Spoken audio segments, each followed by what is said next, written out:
Kanpur deputy CM ने मंच से भरी हुंकार। इस बार भी हो भाजपा का एमएलसी चुनाव में भाजपा से प्रत्याशी अरुण पाठक एवं शिक्षक एमएलसी वेणु रंजन भदौरिया के समर्थन में जनसभा को संबोधित करने पहुंचे उत्तर प्रदेश के उप मुख्यमंत्री ब्रजेश पाठक ने लोगों में उत्साह भरने का काम किया। उनको सुनने के लिए भारी संख्या में स्नातक वर्ग के लोग और भाजपा के वरिष्ठ नेता भी उपस्थित रहे। अपने उद्बोधन में उन्होंने कहा कि कानपुर उन्नाव के सभी स्नातकों ने मन बना लिया है कि भाजपा उम्मीदवार को इस बार भी जिताएंगे। उन्होंने बताया कि उन्नाव से कानपुर आते समय सड़कों पर उमड़ा जन सैलाब ये बता रहा था कि वो अरुण पाठक के साथ है। उनका कहना था कि प्रदेश की सबसे बड़ी पंचायत में अरुण पाठक जाने वाले हैं। उन्होंने कानपुर उन्नाव के सभी स्नातक मतदाताओं का आभार प्रकट करते हुए कहा कि इस बार भी एमएलसी चुनाव में भाजपा के उम्मीदवार अरुण पाठक एवं शिक्षक एमएलसी में वेणु रंजन भदौरिया को अपना अमूल्य मत देकर फिर से विजयी बनाए।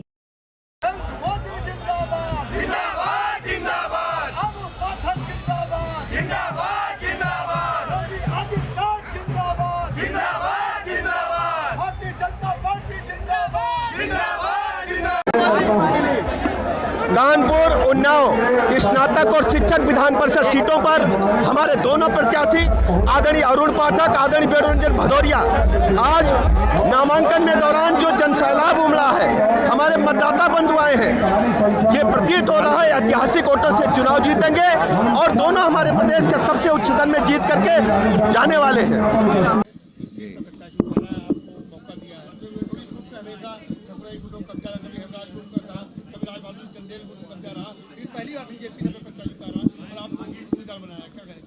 हम सभी में कोई भी चीज़ पहली बार नहीं है। बचपन से कलम पकड़ने की आदत किसी गुरुजी ने, माता ने, जो माँ पहली गुरु होती है, उन्होंने हमारे हाथ में कलम पकड़ाई होगी, कुछ लिखना सिखाया होगा, चलना तरीका सिखाया होगा। उन सब गुरुओं का आशीर्वाद लेके हम यहाँ तक पहुँचते हैं। विभिन्न संगठनों के माध्यम से शिक्षक हितों की बात सभी रखते हैं। भारतीय जनता पार्टी शिक्षक हितों की बात यूं ही रखती थी। संगठनों का जितना भी उनकी ऐसे बातें रहती हैं जो मनवानी चाहिए, माननी चाहिए, उनको सही माध्यम से सरकार तक पहुंचाने के लिए ऐसा किया गया है। वो सब संगठन हमारे आदरणीय, हमारे अग्रज जैसा कह रहे हैं, हमारे अग्रज हमारे आदरणीय हैं। सबकी बात को एक पटल पर रखते हुए शिक्षकों के हित में दिन प्रतिदिन काम करना, यही एक लक्ष्य लेके आगे बढ़ेंगे। कोई अंदाजा वोट का नहीं होता। ऐतिहासिक जीत आप बोलेंगे, ऐतिहासिक जीत होने वाली है सीट पर, इसमें जो कोई संशय नहीं है। और ये दावा मैं इसलिए कर रहा हूं कि बाहर जो संख्या हमारे पास है, आज जो जुलूस में भी नामांकन में आपने देखी, इसमें बड़ी संख्या में शिक्षक समाज है। उन्नाव, कानपुर देहात और कानपुर से स्वयं डिग्री कॉलेज, इंजीनियरिंग कॉलेज और माध्यमिक वित्तविहीन हो चाहे सभी विद्यालयों से शिक्षक और प्रधानाचार्य प्रबंधकों की उपस्थिति दर्शाती है कि भारतीय जनता पार्टी का समर्थन बहुत बड़ी मात्रा में है। इसलिए मैं कह रहा हूं ऐतिहासिक जीत इस सीट पर होने वाली है। शिक्षकों के मुद्दे, उनके घर की छोटी समस्या से लेकर और वो बड़ी समस्याएं जिसके लिए उनको विधानसभा में धरना देना पड़ता है, वो सब शिक्षक समस्याएं हैं। कई बार हम सिर्फ जब तक धरना नहीं देते थे वो समझते समस्या है ही नहीं। अगर घर में उनके रोजी रोटी नहीं है, कोरोना काल में समस्या हुई, तो भी हमारे माननीय मुख्यमंत्री ने सोच विचार कर और वो कदम उठाए जिससे उनका घर चल सके। सभी को समय पर वेतन पहुंचता रहा कोरोना काल में। जो वित्तहीन, जो अभी एडेड विद्यालय हैं, उनके सुधार, उनके लिए, उनके बिल्डिंग सुधार के लिए अभी मुख्यमंत्री जी ने कितना अच्छा कदम उठाया। इन सबका हमें लाभ इस चुनाव में मिलेगा। जो हमारा नेतृत्व, हाँ बिल्कुल ठीक बात है। और मैं जिन विद्यालयों में गया, आप बिल्कुल ठीक कह रहे हैं, ऐसी बातें आती हैं कि एनपीएस ओपीएस को लेके, और मैंने उनसे भी वादा किया है कि उनकी आवाज में आवाज मिलाकर सही पटल पर बात पहुंचाना, ये रात दिन मेरा काम होगा। और मैं भी उन्हीं के बीच का हूं और जब तक उनकी आवाज नहीं पहुंचेगी मैं भी धीमे नहीं होने दूंगा आवाज। बहुत बहुत धन्यवाद।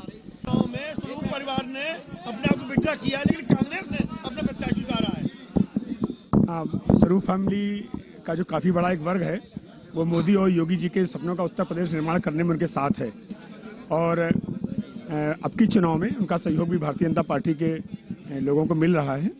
ये बात सही है कि अब की जो चुनाव होगा वो एक ऐतिहासिक रिकॉर्ड मतों का चुनाव होगा।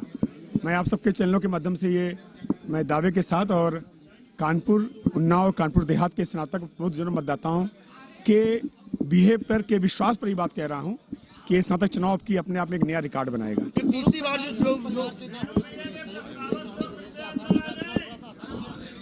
नहीं, कोई भी चुनाव होता है वो आसान है, कठिन नहीं होता। चुनाव होता है। चुनाव एक वोट से जीता जाता है, उसका भी उतनी महत्ता होती है, और लाखों वोट से जीता था उसकी उतनी भी महत्ता होती है। तीसरा जो जीत दर्ज होगी, कितने % वोट? मैंने आपसे कहा कि ये अपने आप में एक रिकॉर्ड होगा। और कानपुर के प्रबुद्ध स्नातक मतदाताओं ने शायद ये संकल्प कर लिया, और आज आप सबने देखा होगा नामांकन जन यात्रा में, कि पूरे उत्तर प्रदेश और शायद विधान परिषद के इतिहास में जो सबसे लंबी जीत होगी वो कानपुर का स्नातक मतदाता ही भारतीय जनता पार्टी के प्रत्याशी को दिलाएगा।